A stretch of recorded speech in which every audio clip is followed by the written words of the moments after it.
নমস্কাৰ বন্ধু আৰু বান্ধৱীসকল, সকলোলৈ স্বাগতম জনাইছোঁ আমাৰ চেনেল আছাম গ্ৰেভিটিৰ ফালৰ পৰা। তো বন্ধু বান্ধৱীসকল, আজিৰ পৰা কিছুদিন আগতে NVS মানে নবোদয়া বিদ্যালয় সমিতিৰ ফালৰ পৰা নতুন কিছুমান পদ মুকলি হৈছে। ইয়াতে মুঠ পদৰ সংখ্যা 1377টা পদ আছে আৰু ইয়াতে আপোনাৰ গ্ৰেড 3 গ্ৰেড 4ৰ পদো আছে। তো গোটেইখিনি কি পদ আছে, কেনেকৈ এপ্লাই কৰিব আৰু আবেদন কৰাৰ লাষ্ট ডেটটো কেতিয়া হয়, তো গোটেইখিনি আলোচনা কৰিম আজিৰ এই ভিডিঅ'টোত।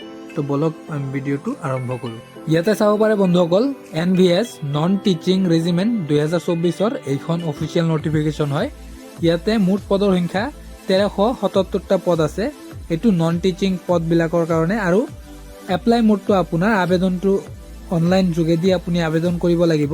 ইয়াতে যদি আমি অৰ্গেনাইজেশ্যন নেম চাওঁ, তেনেহ'লে অৰ্গেনাইজেশ্যন নেমটো আছে নবোদয়া বিদ্যালয় সমিতি আৰু লাষ্ট ডেটটো ইয়াৰ আছে 30 এপ্ৰিল 2024লৈকে আপুনি আবেদন কৰিব পাৰিব। ভেকেঞ্চি আছে মুঠ পদৰ সংখ্যা 1377টা। Post name vacancy wise non teaching post ভগুৱাই দিয়া হৈছে আৰু এপ্লিকেশ্যন মোডটো অনলাইন যোগেদি আপুনি আবেদন কৰিব লাগিব।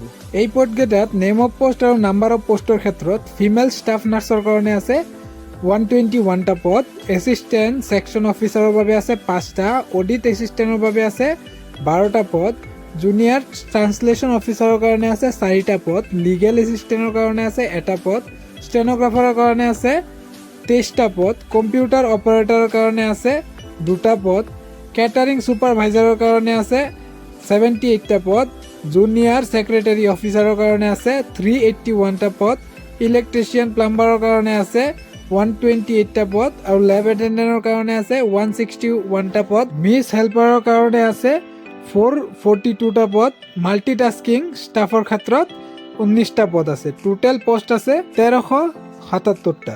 এজ লিমিটৰ ক্ষেত্ৰত গোটেইকেইটা পদৰ ভাগ ভাগকৈ দিয়া আছে। যেনে ফিমেল ষ্টাফ নাৰ্ছৰ 35 বছৰলৈকে আবেদন কৰিব পাৰিব। এছিষ্টেণ্ট অফিচাৰৰ ক্ষেত্ৰত 23 বছৰৰ পৰা 33 বছৰলৈকে আপুনি আবেদন কৰিব পাৰিব।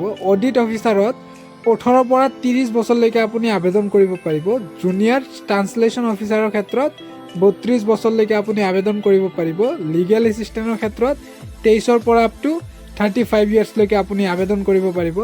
এনেকৈ ডিটেইলছসমূহ দিয়া আছে। আবেদন কৰাৰ আগত একবাৰ ভালদৰে পঢ়ি চাব কোনটো পদত আপুনি আবেদন কৰে। আপোনাৰ যদি যোগ্যতা অৰ্হতা মিলিছে তেনে আবেদন কৰি ল'ব। লগতে এজ ৰিলেক্সেশ্যনৰ সুবিধাখিনিও লাভ কৰিব। ইয়াতে 3 বছৰ অতিৰিক্তভাৱে OBC কেণ্ডিডেট হ'লে, 5 বছৰ অতিৰিক্তভাৱে SC কেণ্ডিডেট হ'লে, 5 বছৰ অতিৰিক্তভাৱে ST কেণ্ডিডেট হ'লে আৰু 10 বছৰ অতিৰিক্তভাৱে PWD কেণ্ডিডেট হ'লে। এপ্লিকেশ্যন ফিজৰ ক্ষেত্ৰত এই পদকেইটাৰ কাৰণে জেনেৰেল কেণ্ডিডেটসকলে 1000 টকাকৈ, জেনেৰেল EWS OBC 3টা কেটেগৰী হ'লে 1000 টকাকৈ আপুনি পে'মেণ্ট কৰিব লাগিব।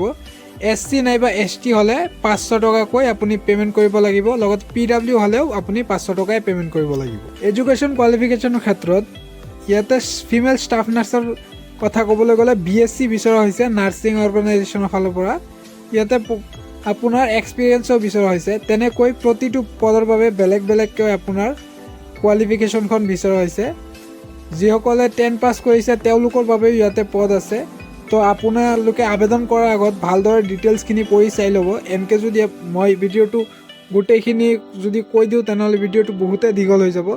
তাৰ বাবে মই শ্বৰ্টকৈ জনাই দিছোঁ। ভিডিঅ'টোৰ ডেছক্ৰিপশ্যনত এটা লিংক মেনশ্যন কৰা আছে, তাতে যাই আপোনালোকে পঢ়ি চাব পাৰে আৰু যিটো পদতে আপোনাৰ অৰ্হতা মিলে তাতে আপুনি আবেদন কৰি ল'ব।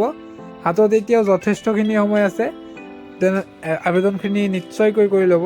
লগ পাই আছোঁ নতুন এটা জব আপডেটৰ ভিডিঅ' লৈ। তেতিয়ালৈ বাই বাই। জয় হিন্দ, জয় ভাৰত, বন্দে মাতৰম আৰু জয় আই অসম।